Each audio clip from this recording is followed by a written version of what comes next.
Përshëndetje të gjithëve, ja ku jemi së bashku në këtë video, e cila është një video e re në kanalin tim, me statusin tim të ri që unë jam bërë mami.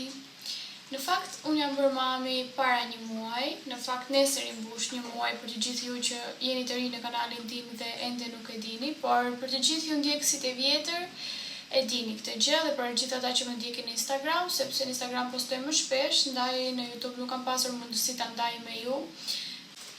Me thënë drejtën, kam dashur të bëjmë video më përpara për ju dhe t'ju tregoj eksperiencën time të lindjes, atë që do ju tregoj juve sot, por nuk kam mundur sepse përveç kohës që nuk kam patur kohë mjaftueshëm për t'ju treguar juve, ka qenë fakti që kam pasur shumë dëshirë të shijoj çdo moment me çonin tim. Jam përkushtuar shumë zjarit, duke qenë se edhe ditët e para kur lindi zjari ka qenë edhe motra Angelos këtu në Spanjë, edhe kam ndenjur dhe me të dhe më vonë kur ka ikur ajo kanë ardhur edhe prindrit e mi. Edhe pasi përcolla dhe prindrit e mi pastaj, kam qenë disi e lirë për të marrë pak me djalin për t'i krijuar disi një rutinë, duke qenë se kohën kur ai lindi, unë fillova të dal, jo duhet të merrja edhe pak veten, pastaj jo kam dalë edhe me familjen time. Edhe zjari flinte në karrocë, edhe kishte pak të vështirë të flinte natën te krevati vet, sepse u mësua disi xhiro. Dhe tashmë është gjithmonë do që të dalë i xhiro. Do me thënë ai nuk është se kërkon, po thjesht unë e shoh që sa herë që e nxjerr me karrocë kur shkoj në market ose kur bën një xhiro me Angelën me deti ose të pi një kafe, zjarin sa e vë te karroca, e zgjumi direkt, edhe nesër ka data 10 tetor, edhe bën fiks një muaj nga data e lindjes së zjarit, dhe mua akoma nuk më besohet që kaloi kaq shpejt dhe të them të drejtën e kam marrë veten goxha shpejt dhe për këtë jam shumë e lumtur dhe ka qenë një muaj plot lumturi për mua edhe për familjen time, për Angelën, për familjen e tij, besoj për të gjithë ne dhe të afërmit e mi. Edhe sidomos për mua, sepse jam nëna e zjarit dhe jam pothuajse 24 orë me të dhe shikoj kur ai më shikon në sy, kur lëshon një tingull, kur qan. Nuk dua që ta zgjas shumë, sepse dua të hyj direkt në temë për të cilën kam hapur këtë video sot dhe që do ju flas juve. Dhe do ju flas pa gënjeshtra dhe shumë sinqerisht. Do t'ju thej që nuk ka gjë më të bukur se sa të jesh nën, edhe nuk e di, por gjithmonë kur përmend zjarin, o Zot, më mbushet zemra plot. Edhe jam shumë e lumtur për Zotin. Tani po I kuptoj nënat se sa I duan fëmijët e tyre. Edhe është ndjenja më e bukur në botë dhe doja uroja të gjitha gocave që të bëhen nëna. Do filloj direkt tani, por kam pak emocion në fakt, sepse gjithmonë kur e kujtoj atë ditë është pak e frikshme për mua. Por gjithmonë është zjari në fund të asaj dite dhe që më lumturon. Por gjithsesi doja t'ju tregoj të gjithë historinë. Atëherë, po filloj me orën 3 të mëngjesit, atëherë kur mua më kanë filluar kontraksionet e para në datën 10 shtator. Edhe kanë qenë disa dhimbje të vogla, ose disi të durueshme, por që nuk mbani diku tek 2-3 sekonda, nuk mbajnë shumë. Edhe filluan këto dhimbjet dhe unë aty kuptova që ishte vërtet data ku do lindja zjarin, dhe pse kisha një parandim përpara që do ta lindja në datë 10, por nuk e kisha thënë njeriut këtë përveç Angelos, sepse nuk doja që gjithë të tjerë të bëheshin merak dhe të më pyesnin në telefon, sepse edhe për mua do ishte shumë shqetësuese kjo gjë dhe sado që unë kisha frikë pjesën e lindjes, do më friksonte akoma më shumë duke u marrë me njerëzit dhe të kthej përgjigje të gjithëve. Gjithsesi ndenja në krevat edhe po masja kontraksionet se sa minuta ishin larg nga njëra tjetra. Por me thënë të drejtën, unë I kam pasur ishin pak dhimbje të forta, por minutat ishin larg nga njëra tjetra. Diku ishte 5 minuta, njëherë ishte çdo 8 minuta, njëherë çdo 10 minuta. Pra 5, 8, 10. Nuk është se I kisha të rregullta çdo 5 minuta ose çdo 10 minuta. Edhe mbaj mend që ndenja pak, kam ndenjur një gjysmore derisa më filloi direkt pastaj dhe dhimbja e mezit bashkë me barkun. Dhe aty pastaj mendova se duhet të shkoja me patjetër në spital, edhe pse mua ujërat nuk më kishin plasur. Edhe zgjoja Angjelën nga gjumi, sepse nuk doja ta zgjoja më herët ta bëja merak, dhe i them që kam dhimbje dhe të shkojmë te spitali. Marr çantën e maternitetit gati dhe shkoj për në spital. Dhe kam shkuar, kam rritur diku në orën 4 të mëngjesit në spital. Kur shkoj tek spitali, më masin direkt kontraksionet dhe kam ndenjur gati 2 orë duke matur kontraksionet dhe kam pasur goxha të larta disa, por disa ishin të durueshme. Por kohëzjat janë ndaj njëra tjetrës, dhimbjet pra, ishin minuta të çrregullta, nuk ishin të rregullta. Si ju thash që i kisha edhe në shtëpi, po më gatrohet edhe goja tani aq emocione kam kur po flas, zot po më kujtohet ajo ditë. Edhe mbaj mend që më tha një ginekologe, nuk dua ta shaj atë, sepse vërtet kanë qenë shumë të mira të gjitha, përveç gjitha gjërave që kalova unë. Dhe kjo ginekologja erdhi pa kontraksionet e mia tek ekrani dhe më tha ke pasur disa të forta këtu, tha, por që kozjeta midis tyre, tha, nuk është e rregullt, tha, dhe ndaj ne nuk të mbajmë dot në spital ty këtu që ti të lindësh, kështu që ti ik në shtëpi, tha, se ti ke kohë për të lindur, më tha, mua mund të lindesh mbas 2 ditësh, më tha. Po unë në kokën time e kisha të fiksuar që do lindja në datë 10, sepse mua atëherë më fillon dhimbjet dhe nuk mund të rrija 2 ditë me ato dhimbje, sepse vërtet disa ishin goditje shumë të rënda dhe nuk i duroja dot, sa që më bënin të shtrëngohesha të lëvizja, nuk isha rehat fare. Edhe i pyeta nëse do më jepnin ndonjë qetësues të paktën, sepse më zori frika nëse unë do rrija 2 ditë me të njëjtat dhimbje, ose edhe mund të më shtoheshin, asnjëherë si diej. Por që kur mendoj që ishin edhe 2 ditë sipas saj, ishte goxha e frikshme dhe doja një qetësues të paktën. Edhe ajo më tha që janë gjëra normale, duhet të durosh. Edhe u tregua disi e ftohtë, edhe pse unë s'u ndjeva mirë, megjithatë mora prap çantën e maternitetit edhe shkoj me Angjelën për në shtëpi. Dhe nuk e di, por sa shkoj në shtëpi kanë qenë dhimbjet, si të them, kanë qenë goxha të mëdha. Nuk po i duroja dot, për gjithsesi unë kisha takim tek spitali në orën 11 të mëngjesit dhe kur kam ardhur në shtëpi ka qenë ora 7 e mëngjesit nga spitali dhe nga ora 7 e mëngjesit deri në orën 11 që kam shkuar në spital kam pasur merresisht dhimbje dhe i kam duruar në shtëpi. Kur kam shkuar në spital, më kam vënë prap, por kanë qenë ginekologe të tjera dhe infermiere të tjera. Infermieri që nuk e di, mamie, po. Edhe më vonë që të më kontrollojnë prap kontraksionet se si i kisha dhe ato ishin shtuar goxha. Prap minutat ishin të çrregullta, po i kisha çdo 3-4 minuta ose 5 maksimumi, por ishin shumë goditje të mëdha. Më kam mbajtur atje dhe po i shikonte dhe po më kontrollonte, më kishte në monitorim se si kisha unë këto dhimbje. Dhe kam ndenjur gati dhe 3 orë të tjera në një karrige ulur që më masnin dhe rajet e bebit edhe kontraksionet e mia ndërkohë. Dhe kam pasur goditje goxha të mëdha, saq që më hipte një nxehtësi në trup. Ginekologja që ishte në mëngjes herët që më tha ti do lindesh pas 2-3 ditësh, nuk ishte më shqyqy i Zotit për mua. Nuk ishte më në atë momente kur isha unë. Edhe ishin disa të tjera, po të gjitha të tjera më kanë qelluar shumë të mira. Madje kjo që po më maste dhimbjet, po rrinte aty po më kontrollonte gjithmonë dhe po i thoshte një infermieri, ishte mashkull, ishte një burr diku me thinja, më sa mbaj mend. Edhe gjithë letra e kontraksioneve të mia që po printohej, që kam ndih gati siç e thash 3 orë atje me dhimbje te karrigja.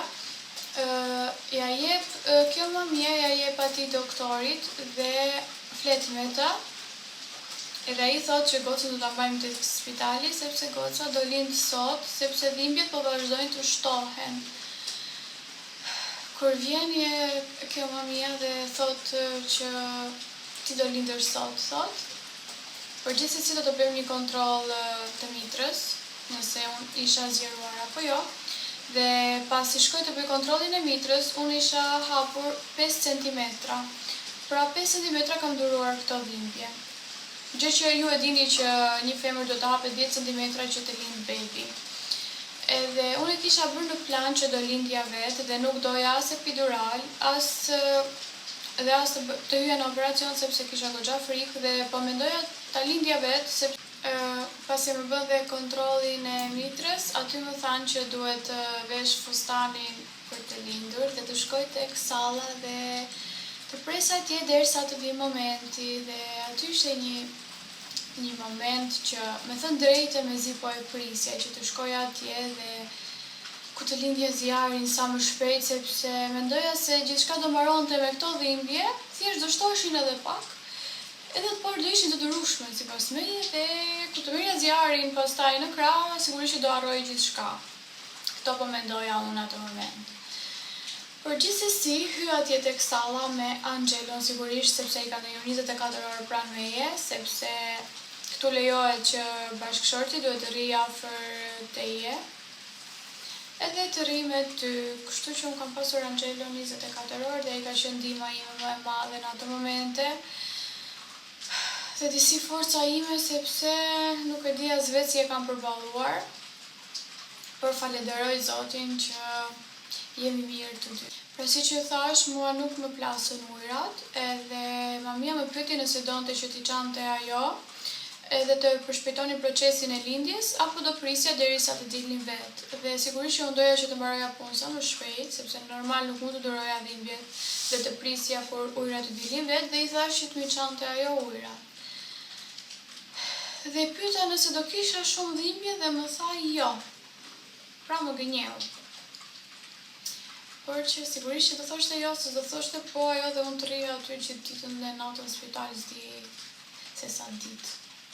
Gjithsesi, pranova, ajo më çau ujrat, me një si shtiz kështu të gjatë mbaj mend, edhe më ka çarë ujrat edhe po rria pastaj. Diku tek 10 minuta pasi më janë çarë ujrat, kanë qenë dhimbje shumë të mëdha. Betohem që kanë qenë dhimbje shumë të mëdha sepse nuk dua të gënjej asnjërin prej jush që është atzan dhe pse ju kërkoj falje se nuk dua që t'ju trem sepse siç është një vajzë nuk është një vajzë tjetër, por që dua që të tregoj të vërtetën, s'mund të mohoj asnjë gjë të asaj gjës që unë kam përjetuar. Aty kam filluar dhimbje më të mëdha pastaj kur unë shtrëngoja duart e Angelos, kur ishte një dhimbje sikur po më therrni në mes, sepse më dhimbte mezi, më dhimbte edhe barku njëkohësisht dhe sikur po më çanin me spat, mes përmes trupit tim.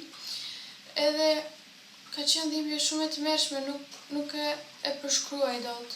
Edhe mbaj mend që i kam thënë Angelos gjithmonë që të më shtypte tek mezi kështu me dorë, pra të më ushtronte presion në mënyrë që të mos të ndjeja duart e tij më mirë që ushtroni presion tek mezi se sa dhimbjen, të më hiqte disi mendjen, pavarësisht barkut pasaj që s'flas dot fare, dhe mbaj mend që Angelo më shtynte me këto pjesën këtu ku është kjo kocka, sepse me dorë unë nuk ndjeja asnjë gjë. Por më shtynte me këtë kështu i jepte shumë forca dhe ati i dhimbnin kyçet, o zot.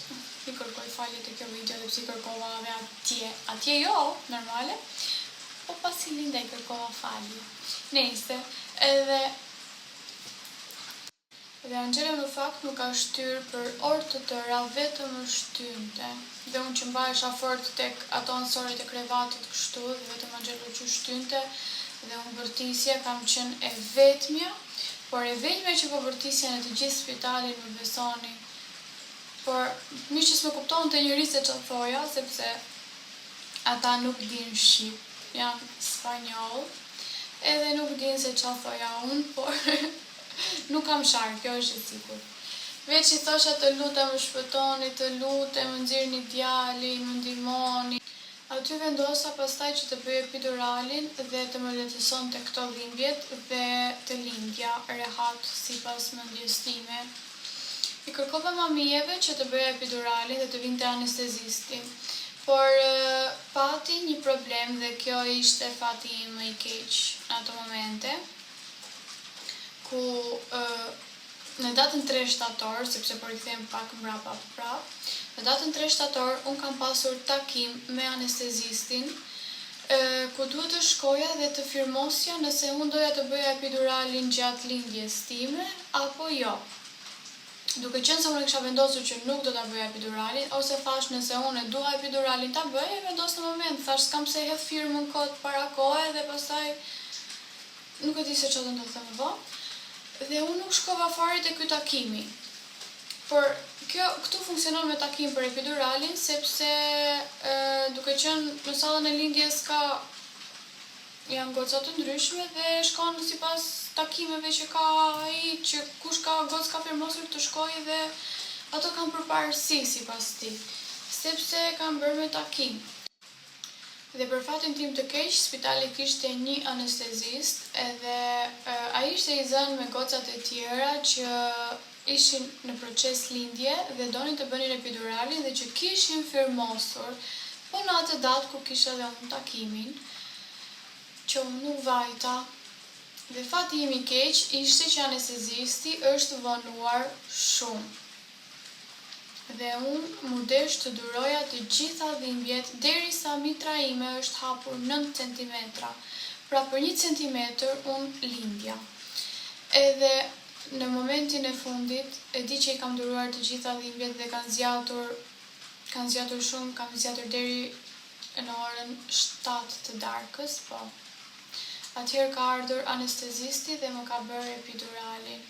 Dhe deri atëherë unë kam qenë vetëm duke u lëritur, mbaj mend që kapesha tek hekurat, vërtisja, lëvizja, si thon, përpëlitesha në krevat, po lëvizja shumë, përkulesha.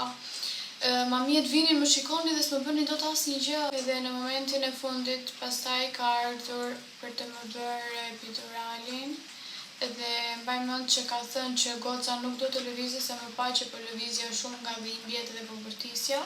Dhe thanë që goca nuk duhet të lëvizi, duhet ta mbani, sepse duhet që unë t'ja bëj gjilpërën që ajo mos lëviz, sepse pastaj larg qof ndodh diçka e keqe dhe nuk duhet të lëviz nëse më bënte gjilpërën tek shtylla kurrizore. Dhe mbaj mend që më kanë ardhur 3 mamije. Më kanë mbajtur nga këmbët, më kanë mbajtur tek shpatullat dhe anxhela që më kanë mbajtur tek krahët, kështu, po diçka e tillë. Më kanë mbajtur shumë që të mos lëvizja, nga kontraksionet e mëdha që kisha, dhe ai më ka bërë gjilpërën dhe më ka qetësuar për një 5 minuta.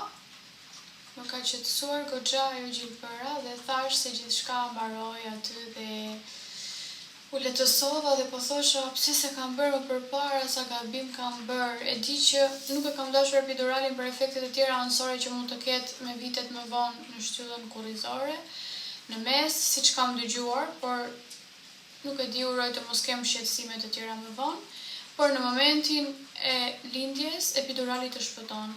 Aty pastaj erdhi momenti ku do dilte zjarri, edhe nga që unë isha mpir nga gjilpëra, më thoshin mamijet momentin kur unë duhet të shtyja, sepse unë nuk i ndjeja më dhimbjet. Dhe mbaj mend nga ora 7 që kam bërë gjilpërën dhe që do filloja procesin e lindjes, deri në orën 10 pa 10 të darkës, kur ka dalë zjarri. Edhe është një datë e çuditshme, data 10 shtator, në orën 10 pa 10 që ka lindur zjarri fiks. Edhe është vetëm e 10-a.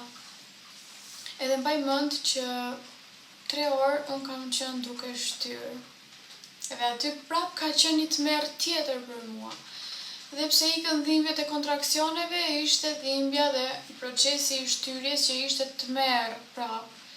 Sepse unë nuk ndjeja dhimbjet e tjera nga barku dhe nuk e ndjeja bebin kur ishte gati që duhet të dilte dhe vetëm gjëja mamit që më thoshin shty. Dhe ai ishte një proces tjetër shumë i dhimbshëm, sepse zjarri nuk e kishte me dëshirë të dilte. Mendoja se procesi i shtyrjes pastaj ishte i lehtë, sepse thjesht do shtyje maksimumin gjysmore mendoja unë do shtyje dhe bebi do dilte dhe do mbaron të gjithë shka. Por që të rish 2-3 orë me të shtyrë nuk kisha menduar ndonjëherë, por që më ndodhi mua dhe po them kam kaluar një tmerr. Nuk e di. Thjesht nuk donte bebi të dilte, s'kishte dëshirë zjarri të dilte, ishte ngrohtë aty te barku mami dhe rehat.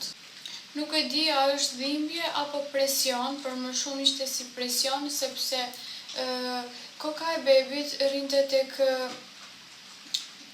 te kanali I lindjes, pra nuk ishte as te barku sipër, as të nxjerri kokën poshtë dhe të dalë. Ishte pra diku në mes dhe rrinte aty dhe nuk lëvizte fare. Sado unë shtyja dhe ai ngri prapa atje shkonte tek vendi ku ishte. Dhe ishte pak e lodhshme për mua sepse nga që merja fuqi që të shtyja dhe kur merr edhe frym pastaj nuk më ndihmoi asnjë gjë tjetër dhe pse thonë që do të marrësh frym thellë, as nuk kam pat mendjen fare të marr frym. Fare. Dhe pse Angela më thoshte merr frym thellë, lëshoje, nuk kisha mendje më aq shumë dhimbje ishin. Nuk kisha mendje të merja frym. Dhe kur merja frym prap më dukej sikur as nuk më qetësonte asnjë gjë, sikur më vinin dhimbjet më shumë. Kështu që për mua kjo marrja e frymës nuk e di, ndihmon gozat e tjera, por mua s'më ka ndihmuar fare.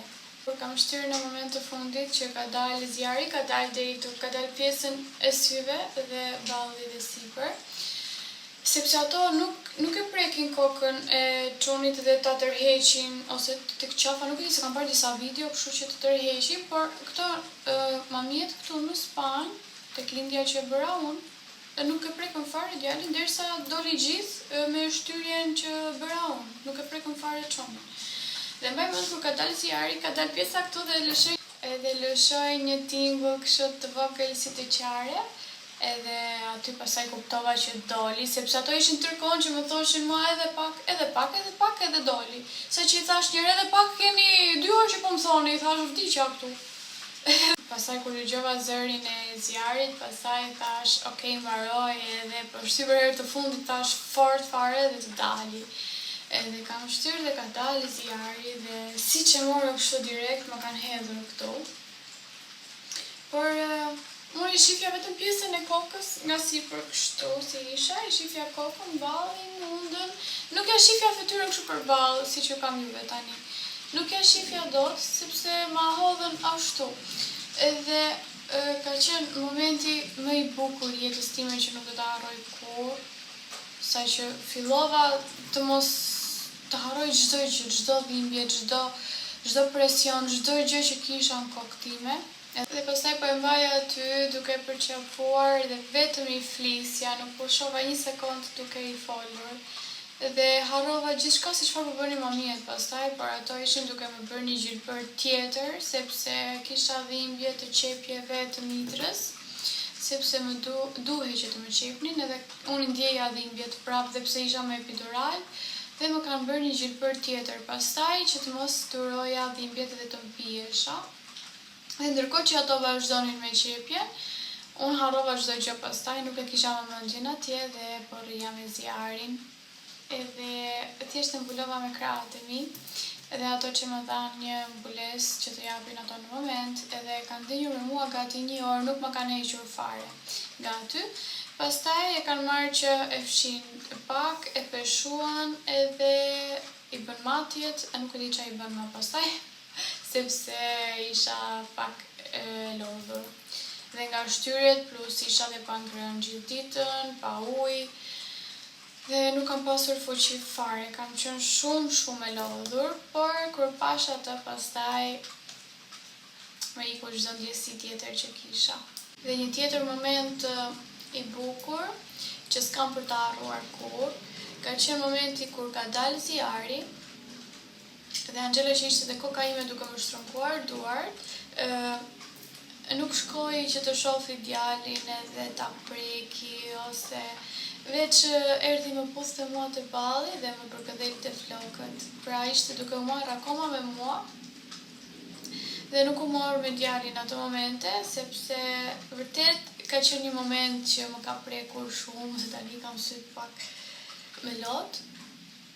edhe e bëra këtë video që ta falenderoj dhe atë publikisht dhe ta kem këtë video për gjithë jetën time, sepse është gjesti më i bukur që ka bërë dikush për mua në momentet më të vështira të jetës time. Dhe e di që është personi që unë kam në krah që ja vlen. Dhe jam shumë e lumtur për këtë dhe e falenderoj shumë. Shumë. Që pasi lindë gjithë mendja kalon tek bebi dhe të gjithë shohin bebin, thonë sa i bukur është, kur ti ngjan, pyesin a është mirë, hapi. Por thellë askush nuk pyet për ty, si e ke kaluar këtë periudhë, si ishte, si ndodhi, çfarë ndjeve. Edhe Angelo ishte aty me mua dhe nuk ishte nevojë për asnjë fjalë tjetër, sepse veprat e tij e treguar. Dhe për të disajtën herë më ka treguar që është personi perfekt për mua, pa folur fare, vetëm me veprimet e tij. Dhe mbaj mend që kur kam pasur zjarrin te krahët, i kam thënë Angelos se nga që ishte tërkohën duke më prekur, duke më fërkuar te koka, duke më puthur në ballë, më puthte duart, edhe me çunis po merrej fare dhe u ndjeva si kur po e mbaja pak të lidhur Angelon pas vetes dhe nuk e lash të shohë djalin. Dhe i thash që as do ta shohësh çunin, i thash ta ndjesh aromën e tij. Dhe pastaj aty qeshi dhe preku djalin pastaj. Dhe ishin momentet më të bukura të jetës time dhe vazhdojnë të jenë kur i shoh çdo ditë. Sidomos kur Angelo përkujdeset për çunin. Madje edhe tani është në zjarri, sepse zjarri unë e kam lënë në gjumë dhe është akoma në gjumë sepse e kontrollova. Sa po u zgjua edhe bukurosh i vogël. Ama se më mori malli për ty. Po drita ime vogël. Se po flinte i gjumë kishte që çfarë dhe unë sa e përmenda ju zgjua. O të kishe... Si që shikoni zjarri ka flokët e zeza, për që nuk doam të tregojmë akoma me fytyrë. Ama, sa e mirë që vjen, ro jetë. O dashuri. Do bëjmë pak reklam tani sepse do t'i japim zjarrit për të pirë se është pak i uritur. Dhe pastaj do vi prap. Ja ku erdha prap pas një pauze të vogël. E kam lënë zjarrin me Angelon tek dhoma dhe do i kie edhe unë tani sepse më ka marrë malli sepse ai po flinte i gjumë. Edhe nuk loza dot me ta, dhe do shkoj tani ta përkëdhel pak, dhe kjo ishte eksperienca ime e lindjes, pra si që pëthoja unë kam denjur 3 ditë në spital, dhe mezi kam pritur që të dilja. Dhe nuk e di çdo pyetje që keni ju, ose çdo gjë që doni të dini, ma bëni me komente dhe unë do përgjigjem në videon e radhës në YouTube. Dhe tani më duhet që të iki, ju kërkoj falje të gjitha gocave që i kam trembur sa do pak, por dua që të dinë se çfarë i pret në atë sallë, sa të shkosh e pa përgatitur edhe pastaj të bjerë si bombë, ndaj më mirë të dini si është e vërteta, jo për të gjitha njësoj, por që mund të merrni dhe rastin më të keq. Kështu që t'jeni të përgatitura gjithsesi, ju kërkoj falje dhe për të gjitha gocat që janë shtatzan, ju uroj një lindje të lehtë dhe për të gjitha ato që janë bërë mami, me jetë gjatë fëmijëve të tyre. Edhe ju puth fort të gjithëve dhe do të shihemi në videot e radhës. Uroj sa më shpejt dhe që të më lërë zjarri kohë, si sot për shembull që fleti pak. Edhe të më lërë kohë që të filmoj edhe për ju, kështu që shifemi, mirupafshim!